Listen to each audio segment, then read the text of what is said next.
আসসালামু আলাইকুম। প্রথমে একটা বাটিতে নিয়ে নিচ্ছি 1 কাপ গুঁড়া দুধ। এর মধ্যে দিয়ে দিচ্ছি 6 টেবিল চামচ ময়দা।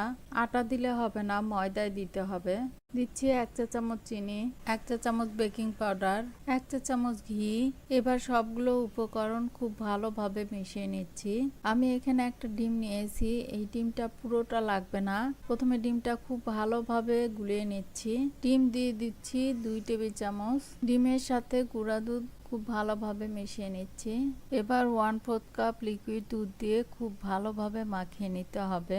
এটা স্টিকি একটা ডো হবে। এরকম স্টিকি থাকলে মিষ্টিগুলো ভালো হবে। এটা এখন রেস্টে রেখে দিব 8-10 মিনিটের জন্য। আপনাদের ডোটা যদি বেশি নরম থাকে আরো কিছুক্ষণ রেস্টে রেখে দিবেন, তাহলে মিষ্টি বানানো যাবে। এটা রেস্টে থাক, ততক্ষণ আমি শিরাটা বানিয়ে নিব। চুলায় একটা হাঁড়িতে দিয়ে দিচ্ছি 2 কাপ চিনি, পানি দিয়ে দিচ্ছি 2 কাপ। যতটুকু চিনি ততটুকু পানি নিতে হবে। এলাচ দিচ্ছি একটা, নেড়ে দিচ্ছি। এটা জাল করে ঘন করতে হবে না। চিনিটা খুব ভালোভাবে গলে গেলেই নামিয়ে নিতে হবে। চিনিটা খুব ভালোভাবে গলে গিয়েছে, আর চিনিটা ঠান্ডা হওয়ার পর যেন দলা দলা না হয়ে যায়, এজন্য এর মধ্যে লেবু দিতে হবে। আমার কাছে লেবু নেই, আমি লেবু চিপে এভাবে কিউব করে রেখেছিলাম, এটা একটা দিয়ে দিলাম। এটা গলে গেলেই আমি নামিয়ে নেব। ব্যাস হয়ে গিয়েছে।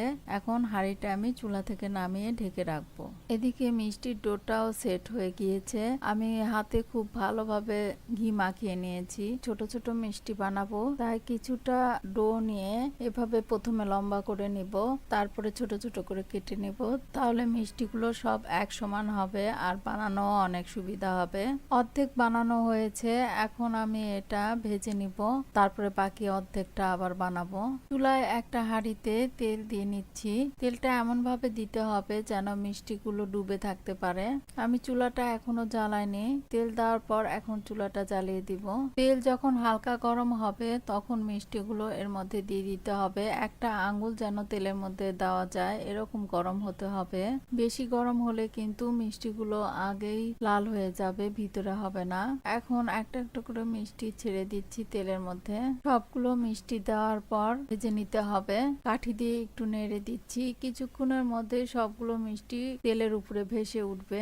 সবগুলো মিষ্টি ভেসে উঠেছে। এখন এটা আস্তে জালে নেড়ে চেড়ে পছন্দ মতো কালার করে নিব। আমি এই মিষ্টির ডোয়ের মধ্যে কোনো কালার দিয়েছিলাম না, কিন্তু কয়েকটি কালারের আমি মিষ্টি বানাবো। প্রথমে আমি সাদা মিষ্টিটা বানাবো, এই জন্য কিছুক্ষণ ভাজার পর আমি অর্ধেক মিষ্টি তুলে নিব।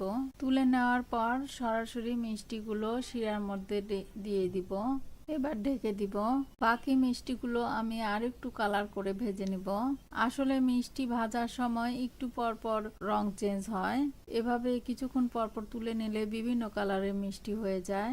মিষ্টিগুলো তোলার সাথে সাথে আবারও শিরার মধ্যে দিয়ে দিব। শিরাটা কিন্তু হালকা গরম অবস্থায় আছে। আবারও ঢেকে দিব আর এই তেলে বাকি মিষ্টিগুলো ভেজে নিব। তেলটা কিন্তু আমি চুলা বন্ধ করে অল্প ঠান্ডা করে নিয়েছি, আর অল্প আছে মিষ্টিগুলো খুব ভালোভাবে আগের মতোই ভেজে নেব। আমি আগে যেরকম কালার করে ভেজেছি তার চেয়ে আরেকটু কড়া করে ভাজতে হবে। আবারও শিরার মধ্যে দিয়ে দিচ্ছি। এবার এই বাকি মিষ্টিগুলো আমি একটু কড়া করে ভেজে নেব, তবে খুব বেশি কড়া করব না। খুব বেশি কড়া করলে মিষ্টিগুলো সাইজে অনেক ছোট হয়ে যায় আর ভিতরে শিরা ঢোকে না।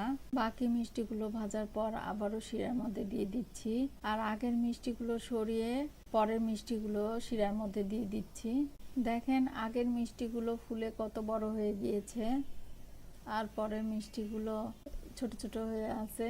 আমি এখন আগের মিষ্টিগুলো তুলে উপরে দিব, আর পরের মিষ্টিগুলো ভালোভাবে শিরার মধ্যে দিব যেন এগুলো ফুলে বড় হয়। মিষ্টিগুলো সব দেওয়ার পর চুলা দিয়ে জাল করে নিতে হবে না। 2 ঘন্টার মতো রেখে দিলে অটোমেটিক মিষ্টির মধ্যে শিরা ঢুকে যাবে। এটা রেস্টে থাক, ঠিক মতো ফুলে ওঠার পর আপনাদের দেখাবো। 2 ঘন্টা রাখার পর মিষ্টিগুলো দেখেন ফুলে কতটা বড় হয়ে গিয়েছে। হাঁড়িটা অনেক বড় ছিল, তাই আমি পরে একটা বক্সের মধ্যে মিষ্টিগুলো ঢেলে রেখেছিলাম যেন শিরাগুলো খুব ভালোভাবে ঢুকতে পারে। এই যে 3 কালারের মিষ্টি হয়ে গিয়েছে। আমি একটু ভেঙে দেখাচ্ছি ভিতরটা কেমন হয়েছে। আজ এ পর্যন্তই। আল্লাহ হাফেজ।